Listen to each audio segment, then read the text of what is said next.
Sa pagbubulay-bulay po ng salita ng Panginoon sa gabing ito, please turn with me to Jude verses 5 hanggang sa verse 7. Jude verse 5 hanggang sa verse 7. Ang sabi po dito, ngayon ay nais kong ipaalala sa inyo, bagamat alam na alam ninyo ang mga bagay na ito, na minsang iniligtas ng Panginoon ang isang bayan mula sa lupain ng Ehipto.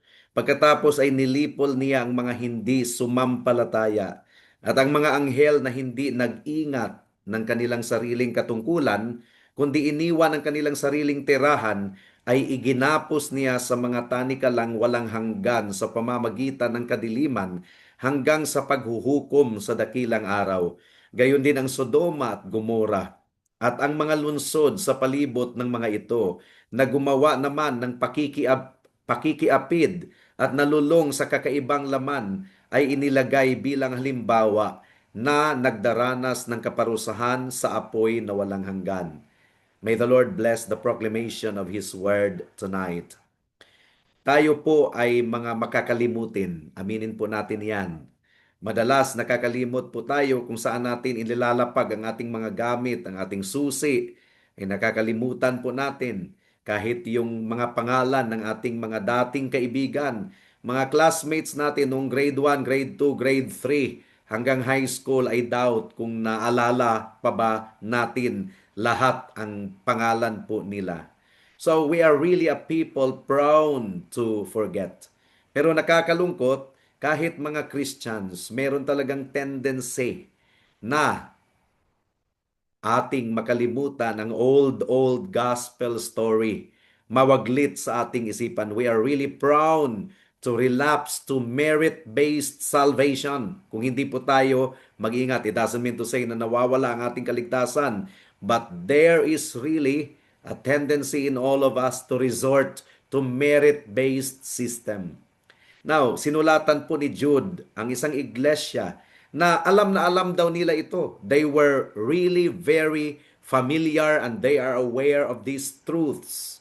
And yet, nakikita po ni Jude na kailangan pong i-remind sila, paalalahanan sila sa mga bagay na ito. Jude finds it necessary to sound the trumpet again. Alam po ni Jude na kung wala po ang palagihang refocusing of the word, i-realign at i-refocus natin ang ating isipan sa katotohanan ng salita ng Diyos, ang puso po ng tao will really default to a works righteousness factory. Kaya sa gabing ito ay dinadala tayo ni Jude sa hall of judgment ng ating Panginoon. At pinapakita po ni Jude sa atin ang tatlong ancient mirrors. Ancient mirror, lumang-lumang sinaunang salamin. Ang bansang Israel doon sa disyerto during the Exodus, ang mga anghel na hanggang ngayon ay nakatanikala, at ang mga syudad ng Sodom and Gomorrah na ngayon ay meron talagang token of the ashes as a message of God's judgment. These three history lessons serve as mirror. Sila ay warnings sa mga crept-in false teachers na nakakapasok sa loob ng iglesia. Warning ito sa bawat isa na nakaupo sa mga upuan ng ating mga churches. Gaya ng sinabi po ni J.C. Ryle, mga kapatid. Ang sabi po niya, hell is a reality. A place of torment prepared for the devil and his angels. To ignore it is not to escape it. Kung i-ignore po natin ang paghahatol ng Diyos, it doesn't mean to say that we can escape it.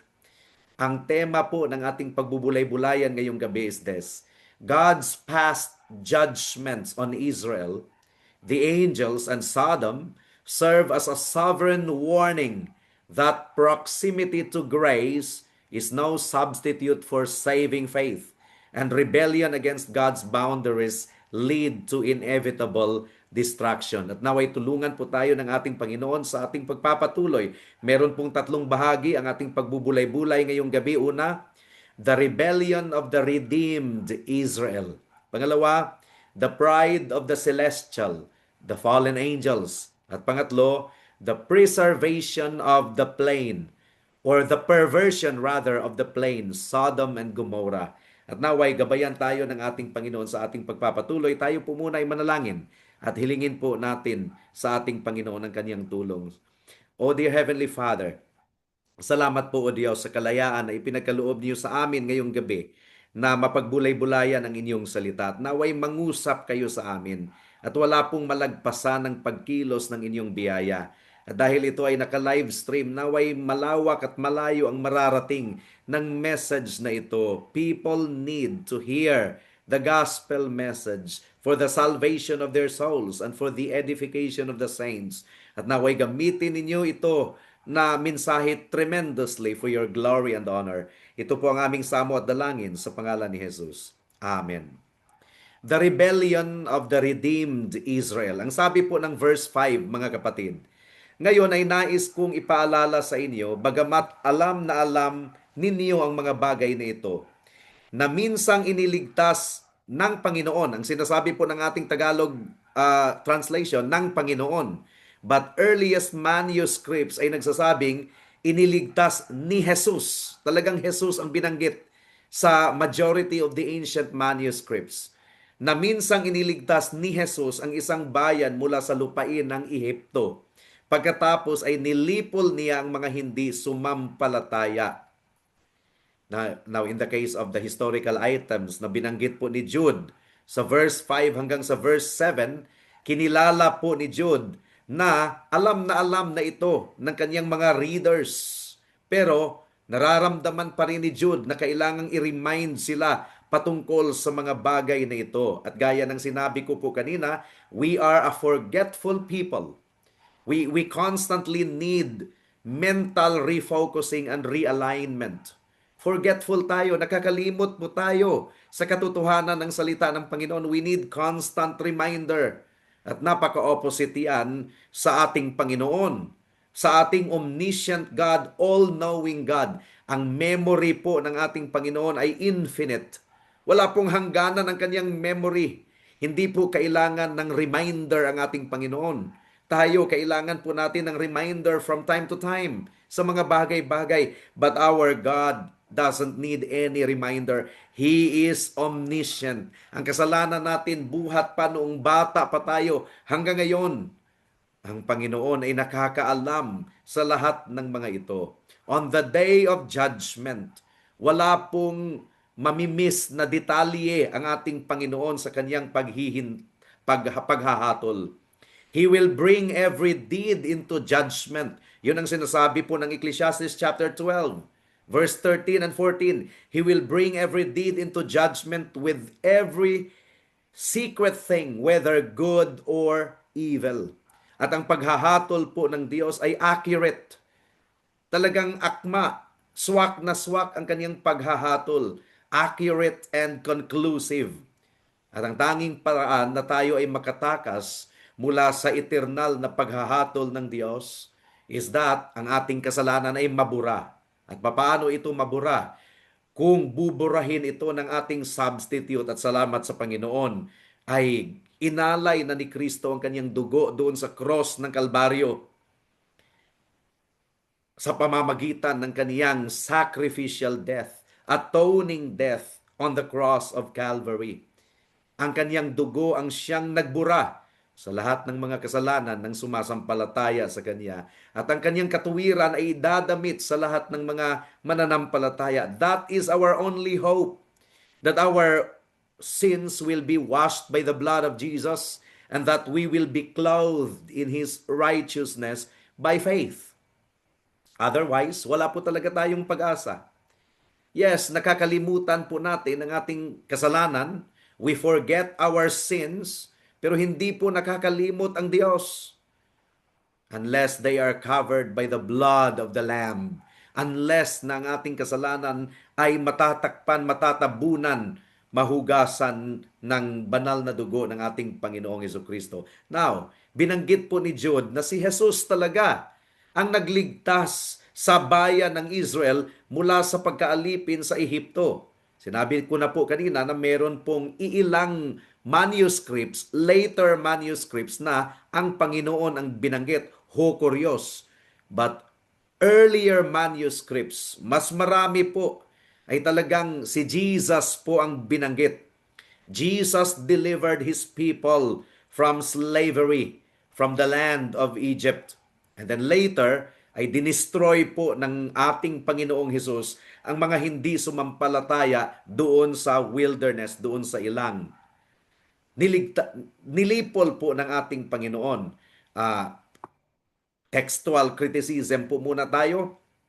While some later manuscripts read the Lord or Ho-Kurios or God, the earliest papyri and codices specifically mention Jesus. And yes, totoo na strong majority of the earliest and most reliable ancient manuscripts of Jude 5, including Papyrus number 72, Codex Vaticanus, and Codex Alexandrinus, contain the name of Jesus. Ang Greek word is Iesus. Jesus as the agent na nagligtas ng kanyang mga tao doon or mula sa Ehipto. Modern textual criticism considers Jesus the original and more difficult reading. And I am convinced that it's really the Lord Jesus Christ. Ang ibig pong sabihin nito, itong Jude verse 5 ay nagpipresent ng mataas na level ng Christology, the study of Christ. And Jude identified the pre-incarnate Jesus as the divine agent of the Exodus. At totoo po yun. Si Kristo ay kasama po ng mga Israelites. Pinaliwanag ito ni Pablo sa 1 Corinthians chapter 10 na si Kristo po yung bato kung saan dumaloy ang tubig at ang mga Israelites ay nakainom mula sa bato and Jesus Christ was the rock. This is really high Christology. At ito ay nagpapaalala po sa atin that Jesus Christ is not just a New Testament addition to the Godhead, but Jesus Christ is the eternal Son through whom all of God's redemptive acts are filtered. Ang mga Israelites, nakita po nila yung mga plagues, yung salot, 10 salot, nakalakad po sila patawid sa dagat na pula na parang naglalakad lang sa tuyong lupa. Nakakain po sila ng mana na nahulog mula sa langit. Malapit po sila sa mga bagay na banal. And yet sila po ay nangamatay doon sa wilderness sapagkat wala po silang saving faith. Posible pala na ikaw ay malapit sa mga things spiritual, things of the Lord, but you will still be destroyed because you really don't have faith in the Lord Jesus Christ. Ang sabi po ni Thomas Manton ay ganito, huwag nating ipagmayabang na tayo ay umaattend sa Christian church. Huwag nating ipagmayabang na meron tayong kamag-anak na pastor or tayo ay napabilang sa Christian family. Huwag nating ipagmayabang yan. Na tayo ay nakakapakinig ng reformed sermon kung ikaw ay wala talagang saving faith in the Lord Jesus Christ. Baliwala po ang lahat ng mga ito. Sabi ni Thomas Manton, it is a small thing to be in the visible church if the heart is not in the invisible kingdom. Ito po ang nangyari sa scripture reading sa the other 5 virgins na merong outward form of religion, umiilaw din yung kanilang lamparahan pero hindi nagtagal because there is really no oil from the Holy Spirit. Proximity to the means of grace is not a guarantee of safety. Now, ang ating Panginoon ay merong kapangyarihan na magligtas. Niligtas niya ang kanyang bayan mula sa Ehipto. Meron din siyang kapangyarihan na lumipol. He destroyed later the unbelieving. Kaya nga ang Exodus generation ay nakaranas po sila ng type of salvation. Physical deliverance from slavery. And yet because they lacked saving faith, sila po ay pinuksa ng ating Panginoon. At ginagamit ito ni Jude upang bigyang babala ang church na ang pagiging malapit po natin sa mga bagay na banal like membership in the visible church, hindi po yan guarantee of safety. Pinapakita po ni Jude sa atin ang kapangyarihan ng Diyos na magligtas at magpuksa doon sa Exodus sa wilderness. And He will really exhibit both His power to save and to judge on the judgment day, sa araw ng paghahatol. ay dapat po tayong matakot sa Kanya na mayroong kapangyarihan na puksain ang parihong katawan at kaluluwa at itapon doon sa dagat-dagatang apoy sa impyerno. Ang mga tao, gustong-gusto nila yung Jesus na gentle Jesus, meek and mild. Ayaw nilang isipin na ang Panginoon ay meron ding puot at galit. So they really prefer the gentle Jesus, meek and mild. Pero ang ipinapakita po ni Jude sa atin ay ang Jesus na naghahatol. Si Kristo na kordero ng Diyos, the Lamb of God, para sa mga mananampalataya. He is also the Lion of the tribe of Judah para sa mga rebelde.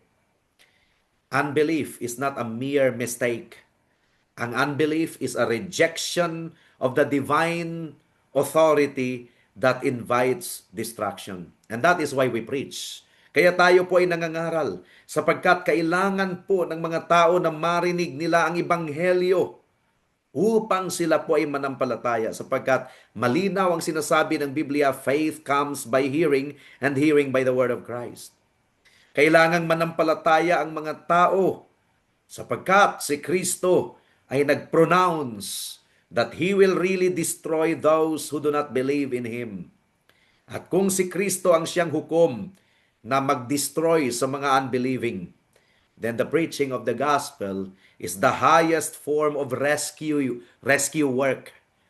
We need to rescue souls. There are souls to rescue. There are souls to save. We should send the light. Hindi po tayo nagpipreach as a hobby. Marami pong mga tao na gustong-gusto lang mag-preach dahil tumitingin sa kanila ang mga tao, nandun sila sa pulpito, pinapakinggan sila. But no, we do not preach as a hobby or to exalt ourselves. We preach as watchmen, warning the city of an approaching sovereign judge. We preach as people who rescue souls because if they will not believe in the Lord Jesus Christ, they will really be damned. Na wag po tayong magtiwala or maging kampante sa ating tubong simbahan tayo. May Christian heritage po tayo. Do not trust in your baptism. Do not trust in your parents' faith. And do not even trust na kayo ay kabahagi ng Pillar of Truth, Reformed Gospel Ministry. Kung ang tagapagligtas ang kaaway mo, wala kang refuge. You don't have any refuge. If the Savior is your friend, then you don't have to fear death. Though we walk in the valley of the shadow of death, we fear no evil because God is with us. That's the first point. Second point, the pride of the celestial. Ay binanggit po ni Jude ang mga fallen angels. Verse 6. Verse 6. Ang sabi po dito, at ang mga anghel na hindi nag-ingat sa kanilang sariling katungkulan, dahil iniwan ang kanilang sariling tirahan, ay iginapos niya sa mga tanikalang walang hanggan, sa pinakamalalim na kadiliman, hanggang sa paghuhukom sa dakilang araw. So mula sa rebelyosong mga Israelites, doon sa wilderness, ay binanggit ni Jude ang mga rebelyosong mga anghel sa celestial world. Angels were actually created with a specific duty. Meron silang station. Meron silang domain or position of authority. Pero itong mga angels na ito, hindi po sila satisfied sa kanilang pagiging lingkod ng Diyos. They lusted for sovereignty. They wanted to become like God. Katulad ni Adan, itong mga angels na ito ay nilikha ng Diyos na banal, but they were also created mutable. Ibig sabihin, capable of changing. Si Adam, nilikha na banal, pero nabago. So, he was created as holy, but he was created as mutable. At nabago nga si Adam, naging makasalanan. Ang mga angels din, they were created as holy beings, but they were also created as mutable. And so, part of the angels of heaven ay nahulog along with Satan. At kailangan po nating i-handle itong doctrine na ito ng tama. At kailangang maunawaan po natin ang God's sovereignty over evil here. Who decreed na ang mga angels ay magkasala? God decreed the fall of these angels upang i-display ang kanyang justice. And yet, yung pag-iwan nila sa kanilang station was their own voluntary wicked act. God is the architect of the decree, but the angels are the authors of the sin. God is not the author of sin, although He sovereignly decreed sin to certainly come to pass, but He is not the author of sin. At ang sinasabi po ni Jude, na hinatulan itong mga anghel na ito, nakatanikala po sila sa kalalim-laliman na madilim na lugar hanggang sa araw ng paghahatol.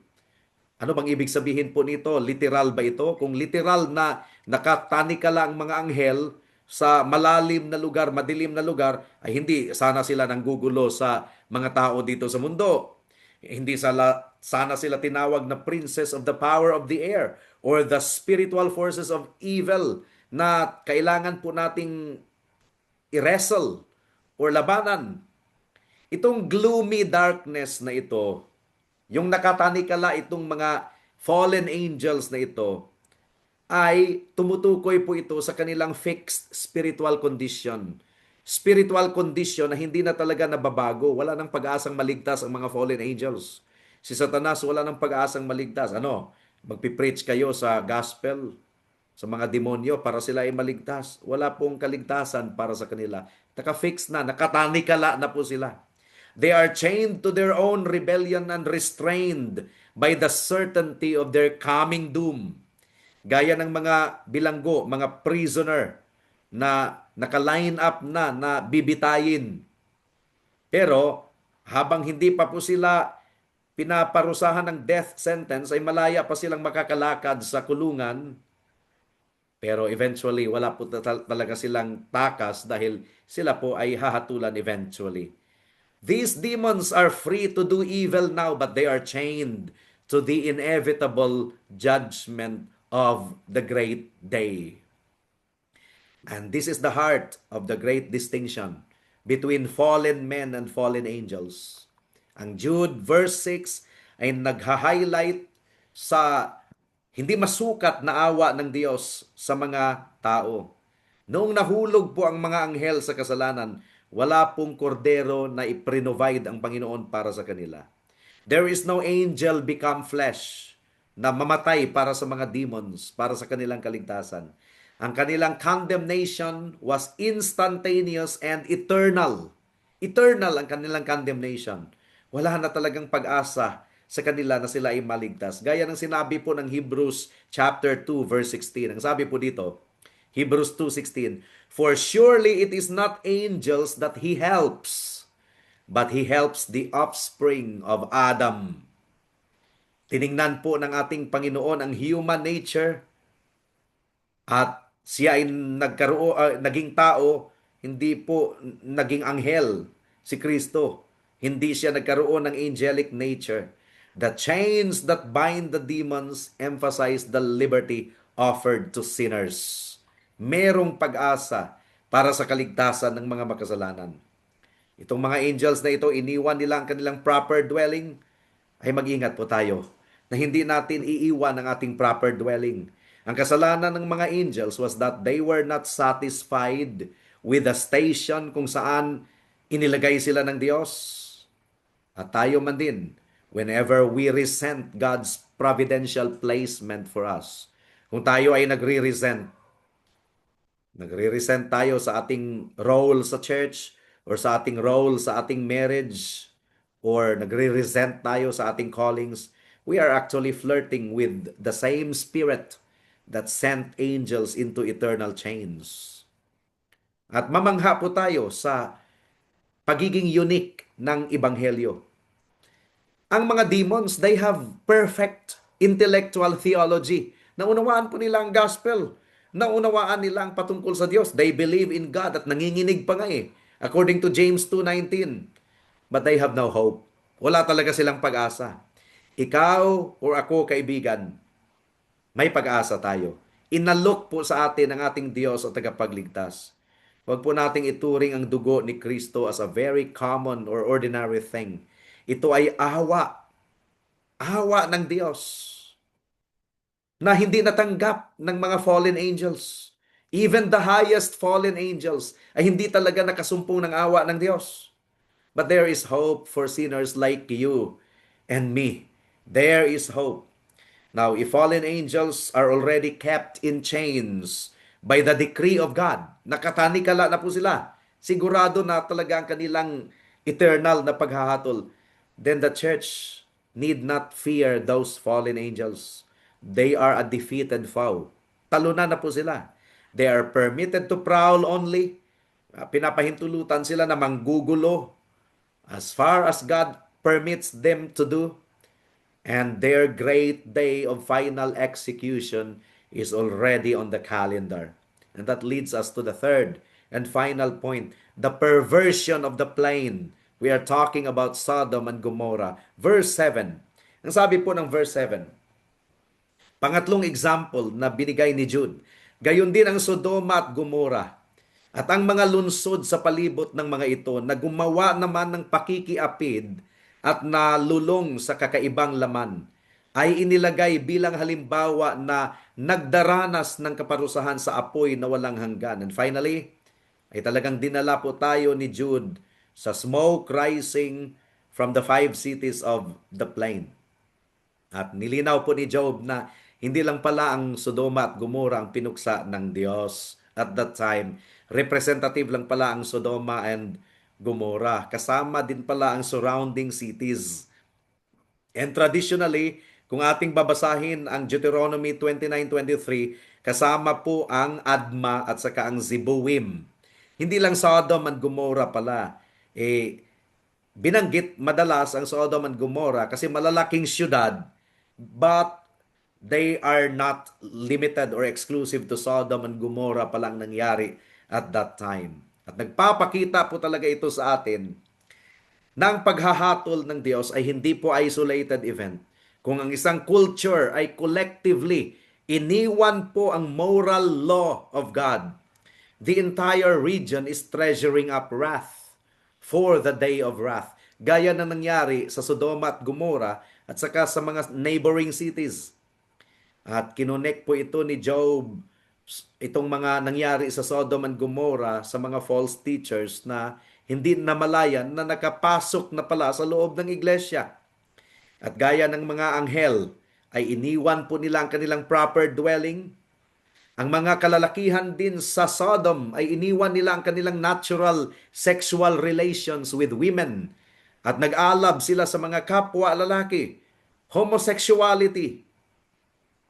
They departed the natural relations with women and they indulged in strange flesh, rebellion against God's assigned boundaries.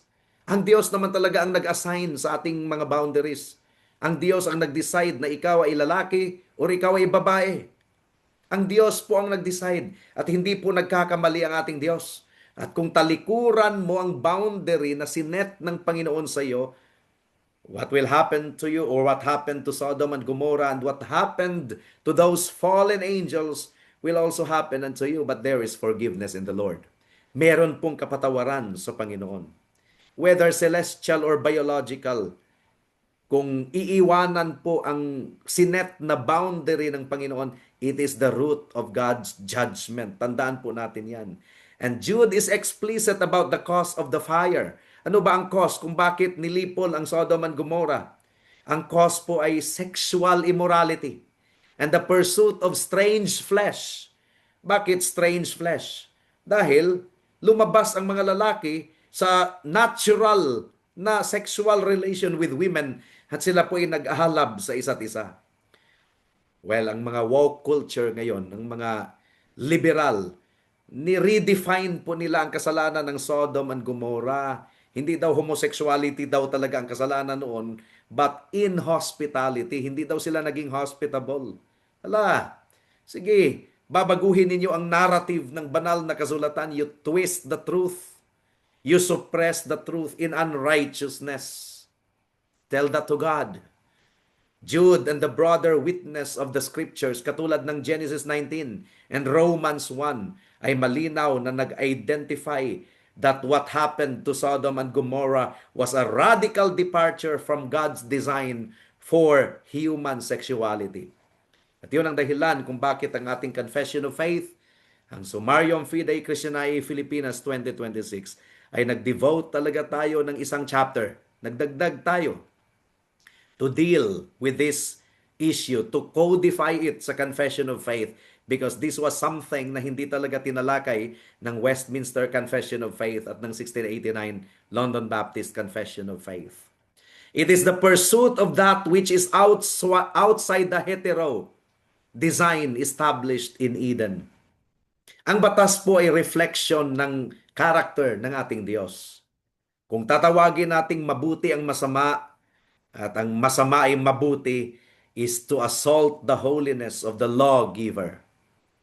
At kung ikaw ay mag-condemn sa kasalanan ng homosexuality, ngayon ay grabe ang bashing na matatanggap mo. But what can we do?